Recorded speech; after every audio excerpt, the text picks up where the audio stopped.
Thank you. Really appreciate the opportunity to be here. You got the full spectrum tonight. I'm the guy who's just getting started, struggling, and then Chris Carneal is going to come up afterwards and show you what it's like when you got it all together. So happy to fill this part of it. So Meals with a Mission started just out of a gap that I saw in the way that we give. Really quickly, if we just asked you, what do you give to? What do you care about? Almost everybody has some sort of response or something they'd like to do. The problem is we're not sharing those stories. The way we give in isolation. We get online, we text, or if you're old school, you write a check, and all those are individual acts. And what I kept seeing was we got to transfer the story of what we're giving to because that spurs people on to do things. So anyway, that's what Meals with a Mission is in a nutshell. How many of you have led a startup or kind of been on the ground floor of one? Okay. It's glamorous, isn't it? Yeah, that's the lie. That's what the press or just flat out liars would have you believe. It's not glamorous. It's a lot like this. Bam. Oh, here we go. Now we're rolling. All right, yeah, we got it. Bam. Okay. This is what being an Atlanta sports fan is like too, unfortunately. Just a whole lot of struggle. We are not crushing it. More often than not, we feel like we're being crushed. But we're learning and trying to gain momentum and that kind of stuff. So what I've noticed in sort of the 18 months of doing this is just 3 phases. There's more to that. People that have done more stuff could speak into this better than I could. But this is real and raw because it's recent and happening. So I just figured I'd share these real quick. I'm going to run through them real quick and then we'll tackle them one by one. And they are ideation, validation, and perspiration. Those are the 3, and we're kind of in that perspiration phase right now. Let's talk about ideation real quick. How do you know if you have a good idea? What's worth leaping for? What made me leap? There's some things I think you ought to see. One is vision flow. You hear about athletes talking about being in the zone or in the flow. You need to have that with your idea. It needs to be something that really grabs you. I remember when I first started thinking about this, staying up way too late, like 2 o'clock in the morning when it's finally quiet around my house. We've got young kids. And just stuff just pouring out of me about how it would work and, what could we do and all this kind of stuff. But you need to see that early on. I think that's important. The other thing is, I think you ought to sit in that phase for about a month or so before you start sharing it with people. If you're just going around talking about the 4 ideas you had today and everybody gets tired of you really quickly. I think you ought to carry this for about a month or so.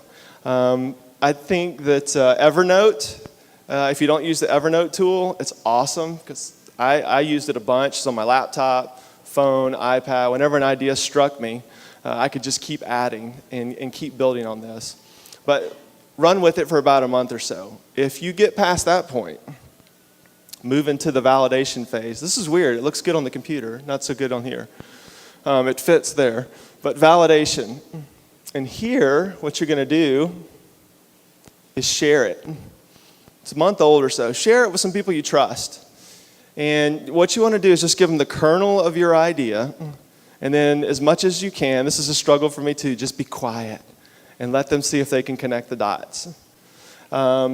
Let them make the logical progression like, okay, I've experienced that. That's a problem I've seen, or I know people, that sort of thing, and I can see you being a solution for that. So just try to see if you can get that reaction from a few people. If you do, I would encourage you to start running lean experiments. How many of you have read this book before? The Lean Startup? Just a few. Right, if you're going to start anything, I would really encourage you to read this. This is about a technology company or context, but it really doesn't matter. The context and the principles are universal for anything you're starting. And what you're going to do, you're almost embarrassed to do anything. Your whole idea is rough around the edges. All that dreaming of how it's going to work, it's not polished. You literally are a little bit embarrassed. But you get the roughest possible version that you can get out in the hands of somebody who could be a potential customer or user. And you just watch what their feedback is, how they use it. Their use or their non-use and their feedback is going to tell you way more than anything you can learn in the lab. So get it out there and let people wrestle with it a little bit and see what you find out. So if you've gotten some validation, you can move into perspiration phase. And this is where you just get after it. You're actually doing it. You're trying to find customers or users for what you're doing. If it's a nonprofit, you're trying to get donations and build that base. And this is a lot of fun. This is the place where you get ignored. You get told no. You get the whipsaw of, man, this sounds great. This is so awesome. It's kind of busy this quarter. Could we reconnect in a few months? And you're like, maybe, if we're still around, gosh, I hope so. But you got to get out there and take your lumps and bruises in this phase. And the last part I'll say about the perspiration phase, this is where you honor investments. All the people that helped you ideate, people that validated your idea, the insight and the time that people poured into you, this is where you really honor them. And then for me, too, I've got a family. My wife has to pick up slack. I'm here tonight. So she had to do everything with the kids on her own. I'm trying to honor her investment in me and in this, and the fact that she's bought into it as well, too. So I'm going to stop right here and see if anybody has any questions at this point, just on these sort of phases, anything that you're thinking about or I could clarify. Anyone? Yes, thank you.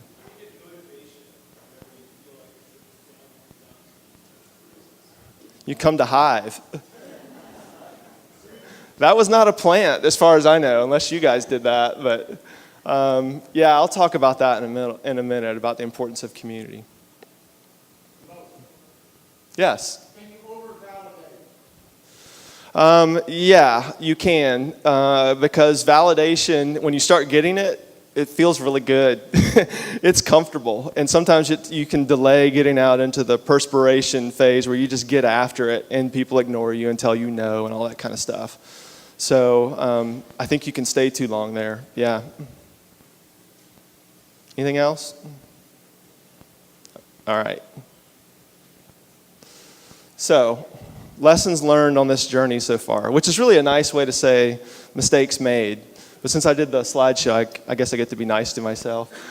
First one, help train. You can't borrow anyone else's belief or network. It sounds a little harsh, but you have to believe in what you're doing so strongly that you alone will figure out how to navigate to execution. You'll figure out how to get it done. If everything that you're hoping for in your dream is riding on, if you could just introduce me to, or if I could just talk to you about, if it's totally dependent on that, it's probably not going to fly. Because everybody else has got their idea they're thinking about, or their struggle, or the thing that you don't know about that's going on, all that kind of thing. So you can get some help along the way. A lot of it's luck, serendipity. You just kind of out there, you meet people and you connect some dots and that sort of thing. But if it's wholly dependent on somebody else, giving you their belief or their validation, it's probably not going to work. You need people to believe in you. I do want to make that distinction, though. Second piece, because of that, it's really lonely. That's what makes something like Hive so valuable and beautiful. Because leading is lonely. Sometimes you don't have more information. You're just the first to get information, and you have to make decisions and take responsibility for the outcomes. But it's important to find a place where you can be real and people can be real back to you. A couple cases just that stood up to me in the last couple months. So I office at Atlanta Tech Village down in Buckhead. And once a month, they do what they call a member show and tell. It's 5 companies, private, no tweeting, can't get on social networks about it, whatever, just talking about what they do. And only people in the building can come. And a couple months ago, I remembered, here's what we're doing, here's, here's the results. It's awesome. We got this and this big customer, and these people have told us how awesome we are, and blah, blah, blah. And we got this big proposal out. Then a guy got up and talked about, my company just failed, and here's what I learned. I love that guy. We're like best friends now because I'm like, thank you, man. That's real. That's exactly where I am. This thing is hanging by a thread at times.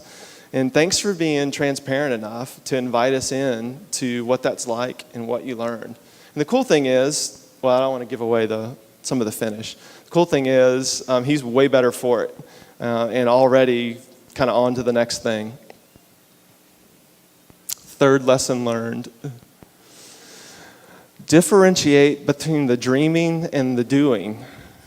And I struggle with this. I still struggle with this weekly. Because the dreaming is what got you going to begin with. That whole ideation phase where you were so engaged and your brain was just firing on stuff. You know, if you give me a 20-minute conversation, I'll tell you how I'm going to solve all the world's problems, starting with this one little thing I'm doing.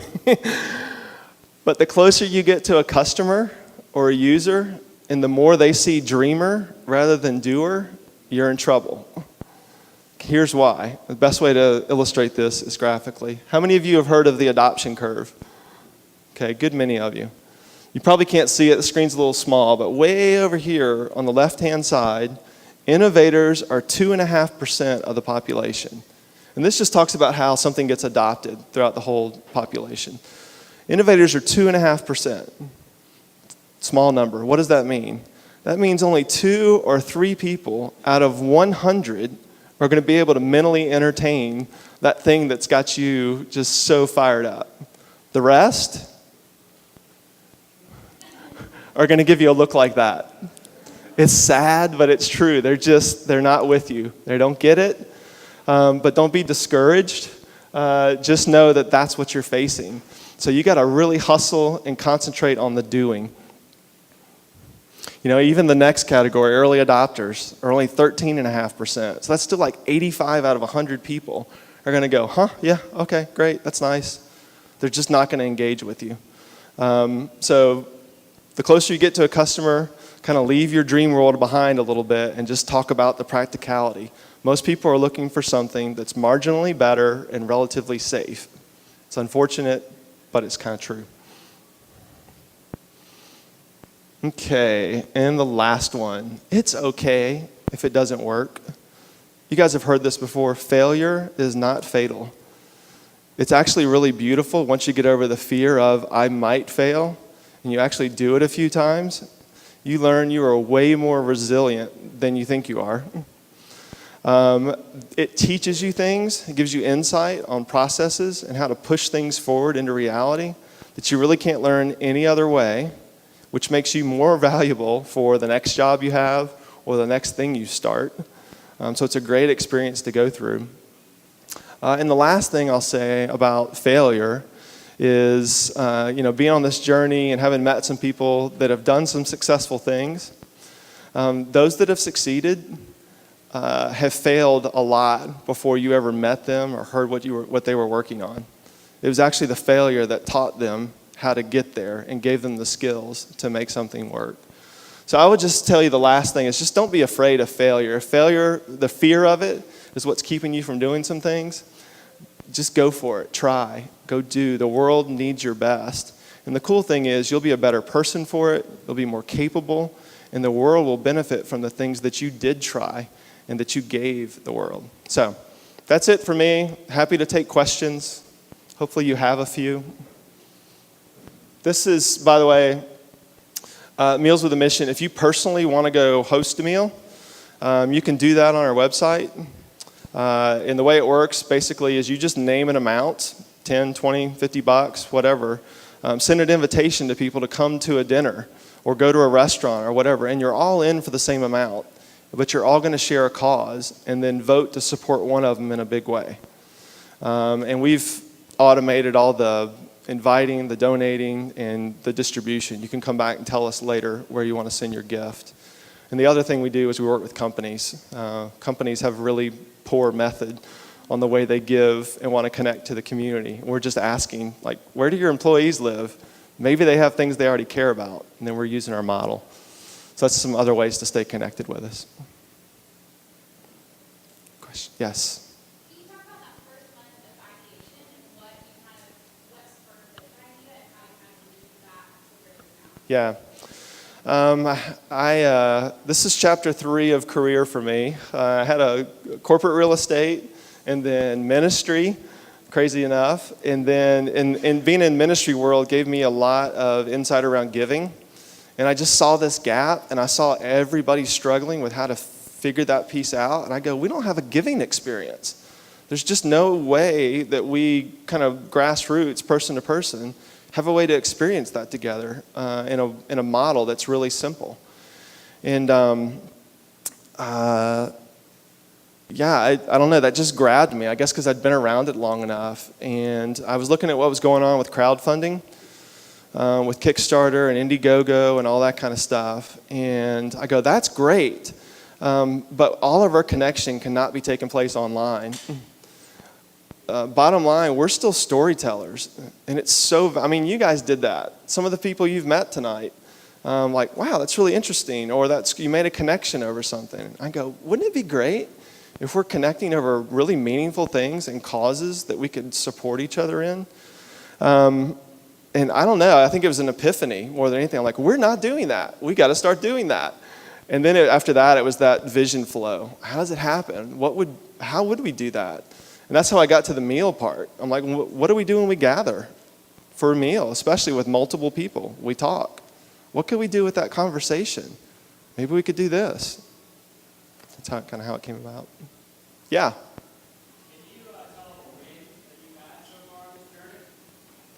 Gosh, I hope so. 20 months in. Maybe I am just a glutton for punishment. It's been really cool, both on the grassroots side and the company side. My favorite one on the grassroots side was just a group of people that got together and were sharing. Somebody just shared about a woman that was in a group of theirs at church. They were in a 12-week group. It's like week 3 or 4, and they were having a meal together. Funny enough, a lunch, and she had a friend in that group, and the friend just kind of went to the group leader and just said, I don't know if you know this or not, but she's been battling cancer for years, and the doctors have said there's nothing else that they can do, and she lost her job because of this. The dessert she brought, she's dependent on a food bank. And she's a single mom too, and it was just amazing to kind of hear that story and watch a group of people go like, let's just help her. And the cool part was she wrote a note just to the Meals with a Mission, just to our general address. She didn't know where it came from. She's not at this thing. Somebody just shared her story, and a group of people said, we're going to help her. And it gave her the dignity of going to buy groceries again. And she said, thank you for the gift. I really needed it. I can't tell you how much it meant because I felt very alone in this battle. And the fact that some people would hear my story and do this just amazes me. And the other one in company world is just watching what happens when employees get to determine where a company gives.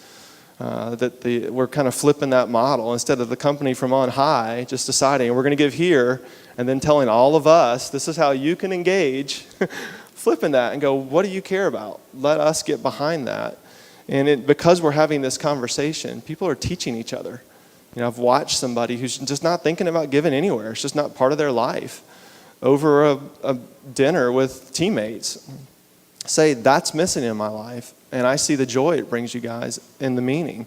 And I need to be doing that. So I want to admit that to you so you guys will hold me accountable. That was another win. Anything else? Yeah. How did you choose who you would listen to in the validation phase? Yeah, that's a good question. Thankfully, being in community for a while, I had a couple of guys that were in their 50s that had started companies, sold them, done stuff multiple times. And before I did anything else, I had been sitting on this for about a month or so and started thinking about how it might work. And they're super busy, travel a bunch, all this. But I said, I got something I want to run by you. And they ended up being some of our first sort of angel investors. When they saw this, they're like, we don't see this anywhere. It's cool. It's awesome. What do you need to pursue that? And I'm like, well, if I leave my job, I'm not going to have a paycheck. And they were like, we want to see you do this. So that was important. Like, who's walked that road before me? And who's done all this struggle? I think you guys should all go talk to Chris. Anything else? Okay. Thanks, guys. Appreciate it.